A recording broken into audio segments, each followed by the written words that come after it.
Shalom shalom, reka mbasuhuze mbifuriza kugubwa neza aho muherereye hose.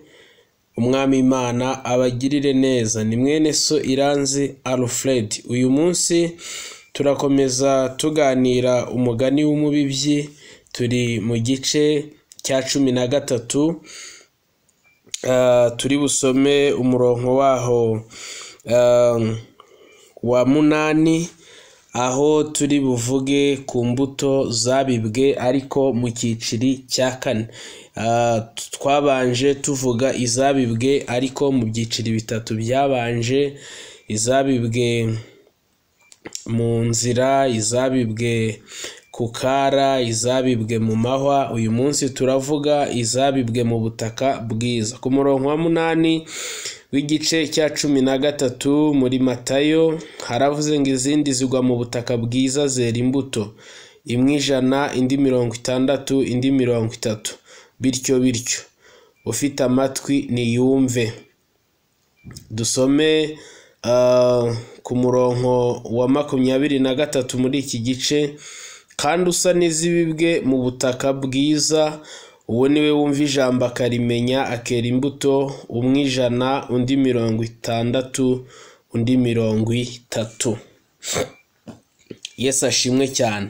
Izindi mbuto zose zagiye zigwa ahantu ariko zitabashije gukura, zitabashije kumera bitewe n'ibyo zagiye zihuriramo nabyo, bigasobanura ijambo ry'Imana ribwirizwa rikagwa ahantu ariko ritabasha kwera, ritabasha gukura, ritabasha kugira icyo rimarira uryumva bitewe n'impamvu zitandukanye twagiye tuvuga. Ariko iki cyiciro cy'izi mbuto zabibwe mu butaka bwiza, zabibwe mu butaka bwiza bisobanura ngo ni umuntu wumva ijambo ry'Imana, yamara kuryumva akaryumvira, akarikurikiza, rikamubera umuyoboro, hanyuma iryo jambo rikera imbuto. Ndagira ngo mbabwire, buriya ikintu gikomeye ni imbuto. Impano Satani ashobora kuzigana, ariko imbuto ntabwo ashobora kuzigana ngo bimukundire. Kubera yuko ntabwo umuntu yakiyoberanya ngo akunde bimushobokere. Yakiyoberanya by'agahe gato ariko ntago byaramba. Ariko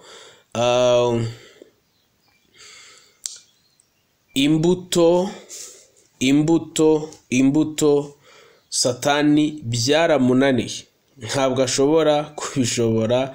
Ntabwo uko byamera kose, uko yabyigana kose, ntabwo bishoboka. Hari igihugu kimwe ngo kigeze kuba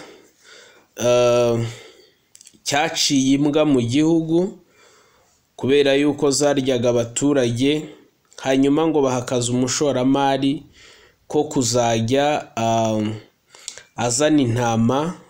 Abaturage bari bafite imbwa bakabaguranira bakabaha intama, hanyuma haza kuvamwo abantu badiringa n'umushoramari ngo baramubwira batese, nta kuntu wajya ureba ukuntu utuzanira imbwa ukazambika uruhu rw'intama, ko kubaho tudafite imbwa twumva bitazatworohera. Umushoramari barabinegosiya, barabyumvikana, hanyuma mu kwinjiza akajya yinjizamo n'imbwa rwihishwa.